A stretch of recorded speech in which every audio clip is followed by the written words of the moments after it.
16 de octubre, pero el 10 de octubre, y hemos hablado de eso, y hemos conversado sobre eso, fue el Día de la Salud Mental.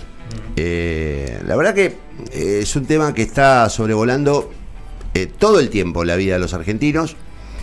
Yo creo que la vida de toda la gente en el mundo hoy, porque evidentemente estamos frente a un cambio de era que nos ha desacomodado mucho. Y no sé si desde los estados hay... No, afirmaría, desde los estados no hay políticas prácticamente, menos desde la política nacional, que contengan, que propongan, que digamos, promuevan algún tipo de esquema de contención sobre el tema de salud mental. En el Ministerio de Salud de la provincia de Santa Fe han puesto en marcha el programa A mí también me pasa, que tiene que ver con la salud mental y tiene que ver con esto de qué nos pasa con eso. Y está con nosotros Gonzalo Chiesa, que es el secretario de Gestión y Fortalecimiento Institucional del Ministerio de Salud de Santa Fe, que está a cargo de esto. Gonzalo, ¿cómo andás? Hola, buenos días, ¿todo bien? ¿Ustedes? Bien. Bien, bien. Yo creo que hace 10 años atrás nadie hablaba de salud mental. Hace 5 años empezamos a darle un poco de bola y después pasaron un montón de cosas, entre ellas la pandemia. Pero además creo que hay como un... No sé si lo compartís, pero hay como un cambio de era que tiene que ver con la tecnología, con la inteligencia artificial, con esta especie de desnudez frente a la que estamos, frente a la diversidad del mundo.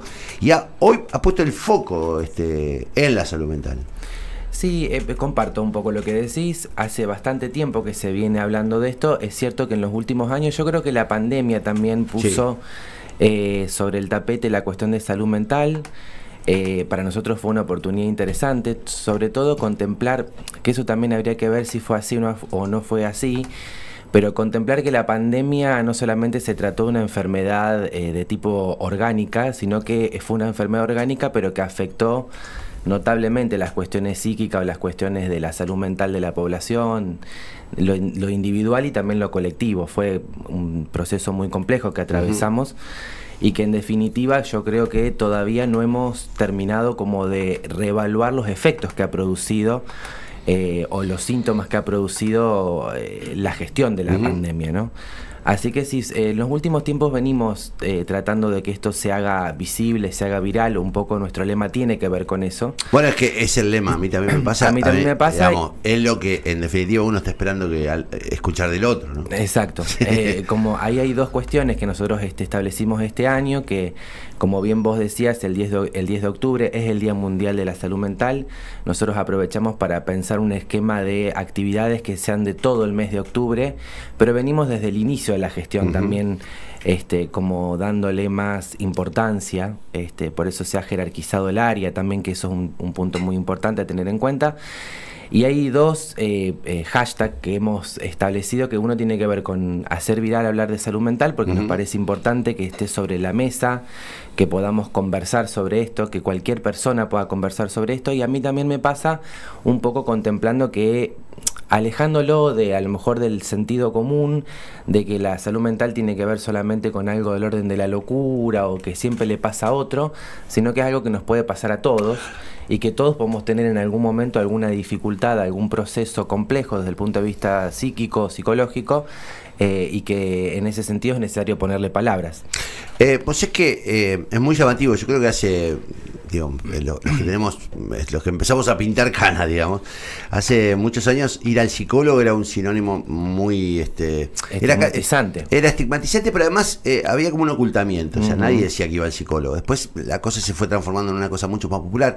Yo tuve la suerte de viajar mucho a España y me acuerdo que en España era prácticamente prohibitivo hablar de ir al psicólogo, era prácticamente haberse puesto en manos de, digamos, era el sinónimo de la locura.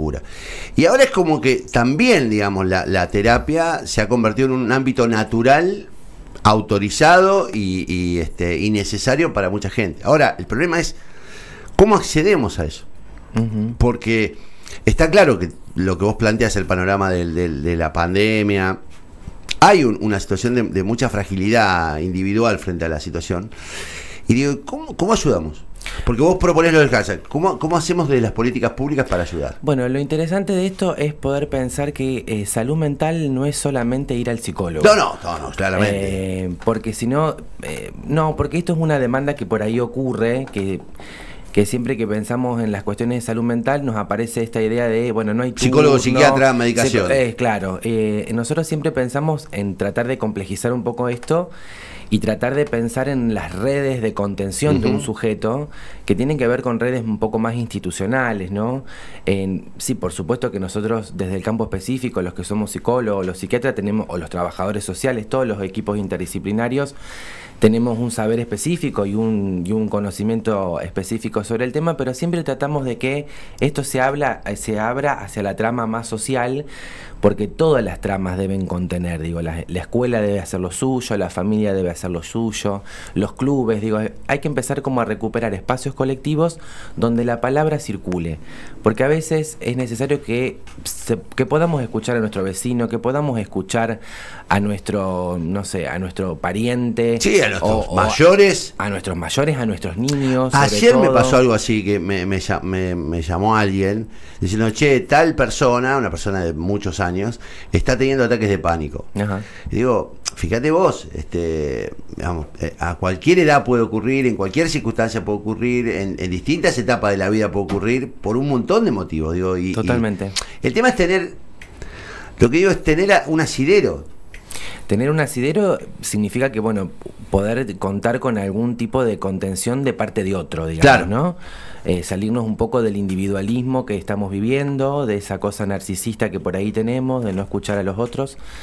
Y sí, por supuesto, tener espacios específicos que tienen que ver con las redes de los centros de salud o depende, digamos, el subsector del que estemos hablando, si es el subsector privado, público o de la seguridad social, donde uno pueda acceder a un espacio específico de escucha, que sea una escucha profesionalizante, por supuesto, ¿no?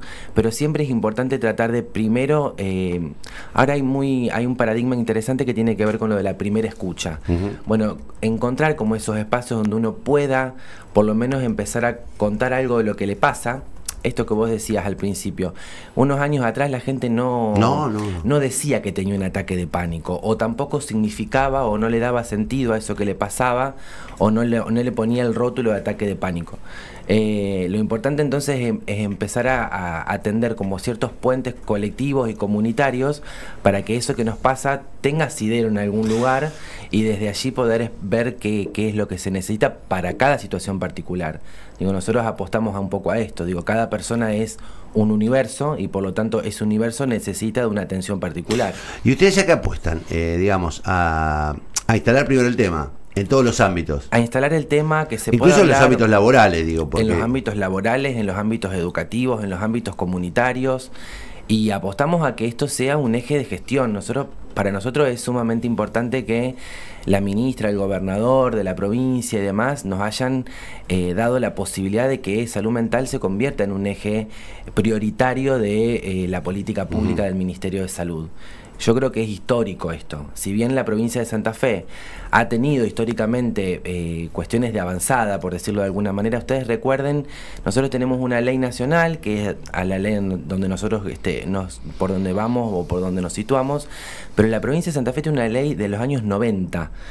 Esa ley... de los años en los que no hablábamos. En los años en los que no hablábamos, por eso digo, ha sido pionera, incluso... que uno, bueno, lo mira con los ojos de este paradigma y por supuesto hay que... Es antigua, sí.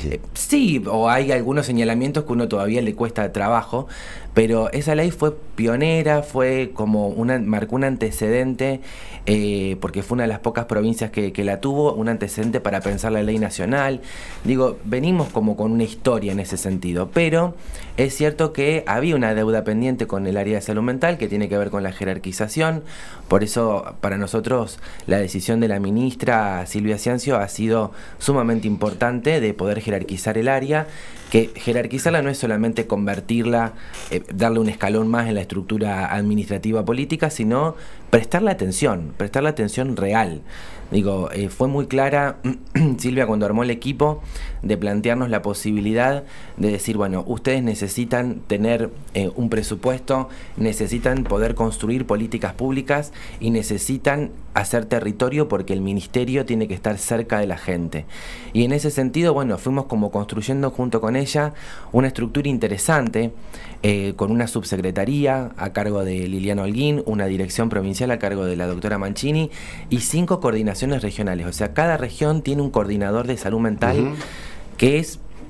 Yo creo que nunca se había podido ni siquiera pensar esto, porque siempre se pensaron los nodos con el director regional o el director nodal, generalmente médico, y que trabajaba, bueno, esta temática como otras tantas, ¿no? Pero ahora hay un coordinador que participa a la par del director regional, ¿no? Pensando los problemas de salud de manera integral. Ahora, tengo que preguntártelo porque quien está escuchando dice, bueno, ¿cómo me van a ayudar? Porque ahí está el tema, ¿no? Digamos, cómo este proyecto, esta estructura termina impactando sobre la población y sobre las necesidades urgentes, digamos, como a través de los hospitales. Bueno, ayudar, la estructura tiene que ver, es una ayuda, digamos, primero porque coloca la jerarquización, coloca un presupuesto económico que sirve a los fines de la construcción de políticas públicas, y segundo, las coordinaciones regionales son interesantes porque recorren el territorio todo el tiempo y están cerca de la gente, que es un poco la demanda que ha tenido la ministra y ha tenido el gobernador en ese sentido. Y ahí se recoge, digamos, todo lo que es la demanda de lo que pasa en los hospitales generales o en los centros de salud, y a partir de allí nosotros empezamos a construir diferentes políticas para los diferentes territorios. Nosotros tenemos una única provincia, pero que tiene una territorialidad y una diversidad enorme. Son 5 provincias. Son 5 provincias, cada una con sus particularidades, y en ese sentido estamos pensando estrategias de intervención y planes de acción para cada región en particular. Por supuesto, también con una política que podríamos pensar, una política universal. Digo, nosotros no nos podemos alejar del planteamiento que hace la Ley Nacional de Salud Mental, ¿no es cierto? En ese sentido, bueno, vamos construyendo por ahí. Estamos en un proceso de capacitaciones para los hospitales generales, porque el equipo de salud del hospital general o del centro de salud tiene que abordar las problemáticas de salud mental como cualquier otra problemática que aborda, aún con las dificultades que implica que un médico generalista, que un enfermero y demás también aborden estas situaciones, porque hemos tenido una tradición de dividir tajantemente o de escindir la salud mental de la salud orgánica. Entonces, en ese sentido estamos en un proceso de muchas capacitaciones para que aquel que viene a demandar una atención con un ataque de pánico, con una crisis subjetiva o una urgencia subjetiva o lo que sea, también sea atendido como cualquier hijo de vecino, podríamos decir, ¿no? En lo que va de este tiempo hemos tenido más de 25 capacitaciones, y además yo estoy bastante sorprendido porque en las capacitaciones la gente se anota. Las capacitaciones no son obligatorias, son completamente para voluntarias. Los personales del ministerio. El personal de salud, digamos, de todo el ministerio. Hemos tenido más de 25 específicas de salud mental, con más de 1.350 personas que se han anotado y que han participado de las capacitaciones en todos sus formatos. Capacitaciones de tipo virtuales, capacitaciones presenciales o de modalidad híbrida. Bueno, esto también nos lo dejó la pandemia. Y nosotros también decimos que... Yo quiero ir a un curso presencial, se lo digo a todos. Quiero ir a un curso presencial, digo a todos. Cuando me invitan. No, hay una jornada sobre tal cosa, pero quiero que sea presencial. Y me dice, bueno, no, es virtual. Yo soy de los que demando la presencialidad. Bueno, sí, nosotros, depende de la temática de la que se trate. Por ejemplo, hace 2 o 3 semanas atrás tuvimos una acá en la ciudad de Santa Fe con Luciano Grasso, que bueno, es el ex director nacional de salud mental. Ahí fue con modalidad híbrida, pero vino mucha gente Era una broma lo de la presencialidad. No, pero hay algo de esto ha resuelto un montón de temas. Y que hay algo de esto que es cierto, porque nosotros necesitamos estar en contacto con los otros. Y además también un poco lo que nosotros decimos siempre es, más allá de que la capacitación te da herramientas, te da adquisición de conocimientos y de saberes específicos, para nosotros es una suerte de excusa, porque lo que más nos importa de la capacitación es el encuentro. Porque de esa manera uno empieza como a reconstruir redes que, bueno, suponíamos que iban a permanecer estáticas las redes de lo que habíamos construido, y la verdad que no. Nos hemos encontrado con la red de cuidado que nosotros habíamos establecido bastante frágiles, por un montón de causas, ¿no? Básicamente por una cuestión de vaciamiento y de desinterés. La pandemia también nos volvió nos ensimismó y demás, entonces bueno, es necesario como reconstruir, y la capacitación es una posibilidad de encuentro con un compañero de trabajo que a lo mejor está en otro territorio y que me tira una idea interesante para que yo piense, o para construir el circuito de derivación. Bueno, yo este problema no lo puedo resolver acá, necesito que ese problema se resuelva en otro lado, y la generación de estos vínculos es fundamental. Te iba a usar la palabra ansiedad. Uno tiene la ansiedad de que, digamos, aparezcan espacios públicos donde contener. No pasa en ningún lugar del mundo.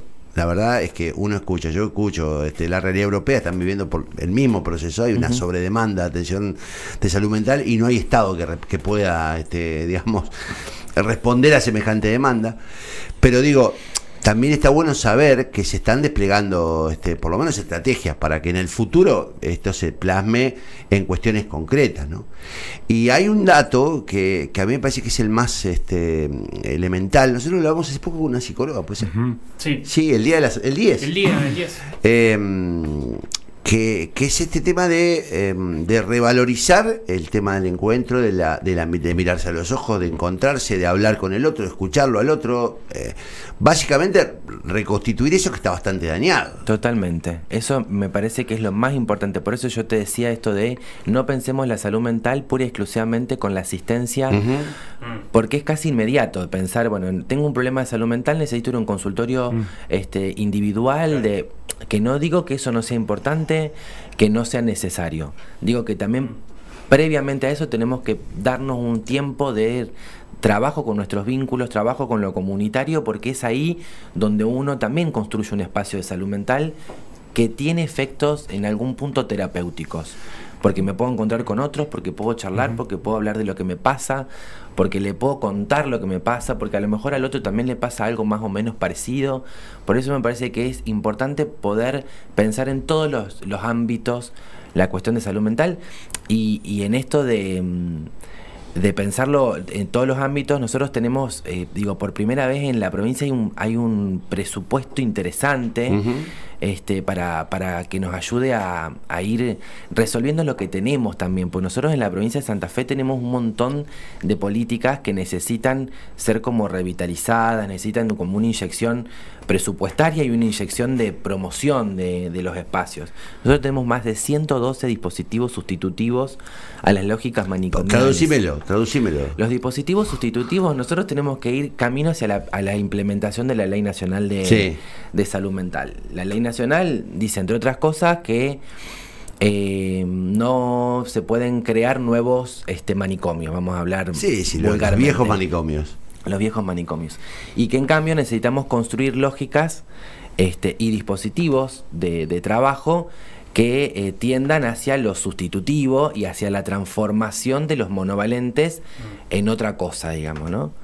Entonces, bueno, estos dispositivos sustitutivos tienen que ver con talleres, casas asistidas, diferentes cosas, digamos, o diferentes estrategias. Preparar al personal de los hospitales y digamos para que tengan conocimientos elementales de atención en la urgencia, ¿no? Exactamente. Yo siempre digo, ¿no? Cuando hay alguien que dice que la primera estrategia de intervención con respecto a la locura es la internación, yo siempre pongo un poco en tensión esto. Bueno, a ver, tenemos que repensar ese paradigma. Además, ¿dónde? ¿Cómo? ¿En qué condiciones? Claro, ¿cómo no salís peor de ahí? Claro. ¿Cuál es la garantía de no salir peor de ahí? Pensar que la internación en términos de salud mental debe ser un recurso, es un recurso excepcional, es el último recurso que debemos tener en cuenta, y lo debemos tener en cuenta en términos terapéuticos, no en términos de sacarnos el problema de encima, ni en términos de castigo, porque hay veces que la estigmatización sobre la locura es tan grande que lo primero que tendemos a pensar es que cuando hay un problema o resurge un problema, imaginar al loco y que el loco desaparezca, ¿no? Entonces ahí hay que hacernos todo un trabajo que lo comunitario, bueno, esto de pensar los medios de comunicación para que sean un aliado estratégico en ese sentido, ¿no? Que nos permitan venir, conversar sobre el tema. Te voy a plantear algo que a lo mejor suena un poco incómodo, pero yo digo, lo que veo es que hay un abordaje por fin, digamos, muy abierto en los medios de comunicación. Hay mucho abordaje del tema, hay mucha consulta, aparecen psicólogos, psiquiatras, médicos, se habla del tema, y además los personajes públicos a esta altura no tienen ninguna vergüenza en contar lo que les pasa. Pero al mismo tiempo a veces a mí me da miedo de que eso termine generando una ligereza y una livianización de la cuestión de la salud mental, ¿no? Yo lo que noto es que, a lo mejor estoy equivocado, no digo que sea así, es que mucha gente a esta altura también ha encontrado en la salud mental una excusa, y que digamos, una cosa que es grave, delicada y que requiere un esfuerzo enorme de todos los componentes públicos y privados, a veces está sobresaturado por gente que, digamos, se encontró ahí en este asunto manejado ligeramente excusas, qué sé yo, para no trabajar, para no romper una relación, hay como que apareció una en esta. ¿Se entiende lo que estoy planteando? Sí, perfectamente. Sí, hay algo de esto que es cierto. Capaz que es un efecto colateral y de un proceso casi revolucionario, que es el cambio de paradigma, ¿no? Bueno, sí, tal cual. Bueno, todo cambio de paradigma implica una revolución. Ya lo planteaba Kuhn en algún momento eso. Sí, es cierto que hay veces que por ahí se habla muy a la ligera de algunas cuestiones. Pero bueno, creo que también... Es mejor hablar así que no hablar. Sí, o bueno, después hay que equilibrar, digamos, ¿no? Claro. Bueno, habrá que ver que hay alguien que puede hablar a la ligera y alguien que puede hablar un poquito más profundo de como cualquier otro tema, ¿no? Lo importante es que esté puesto sobre el tapete, de que podamos hablar de esto, que podamos discutirlo, que podamos encontrar una multiplicidad de miradas, digo, porque también hay como cosas, hoy en día, fíjense que hay como algunas palabras que aparecen o algunos diagnósticos, esto del ataque de pánico que vos decías más temprano, como que hay un montón de gente que supone que tiene ataques de pánico. En un momento había mucha gente que se autodiagnosticaba con depresión. Entonces, yo estoy deprimido. Y uno empezaba como a interrogar, bueno, a ver, ¿por qué estás deprimido? Porque tal vez estás triste, no estás deprimido. Estás triste, estás bajoneado porque Claro, te pasó algo. Y porque tenés razones para estarlo a veces, porque la vida no es simplemente estar feliz. Digamos. Claro, y la depresión es una felicidad enfermedad, hay que decirlo, no es un estado de ánimo. Claro, y que además es un diagnóstico complejísimo para llegar a eso, que no se hace de la noche a la mañana, y que a lo mejor, bueno, se tarda un poquito más de tiempo que alguien que se autodiagnostique de esta forma, ¿no? Pero en un momento era como muy común que la gente venga al consultorio o que aparezca en la demanda de yo vengo porque estoy deprimido. Entonces, bueno, hay que empezar como a interrogar estas cosas que a lo mejor tienen que ver con ese sentido común que se va desplegando en los medios de comunicación o en las charlas cotidianas o en, no sé, con un vecino, con una vecina. Sí. Y después hay que empezar a interrogar un poco más sobre esto. Connie, tengo una. Cuando hablábamos con la especialista en el Día de la Salud Mental la semana pasada, mencionaba algo que ella lo enfocaba desde la pandemia para acá, o los últimos cambios de los últimos 4 años, y decía esto de recuperar la idea de comunidad, la idea de lo colectivo por sobre este fenómeno extremo de la individualización. Y pensaba que qué desafío, ¿no? Como funcionario público hoy, debatir eso discursivamente e ideológicamente, porque el viento de época es achicar, que el Estado no esté, que no haya políticas públicas. ¿De alguna manera es posible hoy? ¿O con qué se encuentran en la calle? ¿Con qué se golpean, digamos, en el buen sentido de la palabra? Bueno, sí, es muy buena la pregunta que hiciste. Vaya. No sé si te la voy a poder responder así como ensayo una respuesta. Bien, si perfecto. Sí, por supuesto que es un desafío enorme. Digo, la política es un desafío enorme en estos tiempos, ¿no? Donde por un lado aparece como muy desprestigiado, incluso de las altas esferas de la política aparece algo de esto de cierto desprestigio en relación con eso. Así que imagínense construir política pública en materia de salud mental tiene como un desafío mucho más interesante. Pero bueno, yo creo que lo más importante es que tratemos de pensar lo colectivo, ¿no? Y de dar ciertas discusiones. Nosotros por ahí nos enfrentamos, quienes venimos de este campo, nos enfrentamos a discusiones muy jodidas con respecto a cuando vamos a algún lugar y nos dicen, bueno, sí, pero acá no hay tal cosa. Bueno, a ver, ¿qué hay? Vamos a arrancar por lo contrario. No miremos siempre lo que no tenemos, empecemos a mirar lo que hay para ver cómo podemos resolver en definitiva el problema que tiene tu comunidad, digamos, ¿no? Y el gran desafío que tenemos, yo creo que es reconstituir ese vínculo entre, específicamente en la cuestión sanitaria, digo, ¿no? Reconstituir el vínculo entre el centro de salud, el equipo de salud y su comunidad a cargo. Me parece que eso es tratar de que el usuario del sistema entienda que el centro de salud es uno de sus espacios barriales, donde puede encontrar salud, donde puede encontrar un otro que lo escuche, que lo atienda, que lo cuide, digamos, y por otro lado el personal de salud entender que ese vecino necesita ayuda, digamos, de algún modo, ¿no? Entonces yo creo que ahí es un desafío y hay que dar esa discusión, hay que darla continuamente, digamos, ¿no? Sobre todo en esto que vos decías, que bueno, nosotros por allá de nivel nacional tenemos como ciertas indefiniciones que bueno, nos cuesta un poco de trabajo, pero bueno, hay que ir construyendo lo que uno tiene, así como nosotros demandamos cuando vamos a un lugar y decimos, bueno, a ver qué tenés, bueno, nosotros también decimos, bueno, a ver qué tenemos nosotros y cómo podemos empezar a pensar algo a partir de ahí, ¿no? Sí, lo pensaba porque me impactó lo que dijiste, esto de... Es medio feo ponerlo en el terreno de la discusión de recursos, pero cuando vos dijiste, bueno, la primera decisión fue este espacio va a tener recursos, va a tener una asignación económica, como que me sorprende porque el discurso reinante es justamente el contrario. No hay plata para nada. Claro, bueno, acá no solamente hay un presupuesto, sino que hay un presupuesto interesante, digamos. Yo creo que es la primera vez que primero que hay una subsecretaría y que la subsecretaría tiene un presupuesto del cual disponer, digamos, ¿no? Claro. Y además un presupuesto súper abultado. Nosotros tenemos una inversión de más de 550 millones. Para nosotros es un montón de dinero. ¿Qué dicen los colegas de otras provincias? ¿Qué dicen? ¿Cómo? Los colegas de otra provincia dicen que están un poco sorprendidos sí, con claro. respecto a esto. Están un poco sorprendidos. Claro, es un poco contracultural. Sí. Yo creo que están sorprendidos de la posición también de la ministra, ¿no? La ministra Silvia Ciancio. Ella fue una de las... Cuando fue la ley base, la primera discusión, ¿se acuerdan?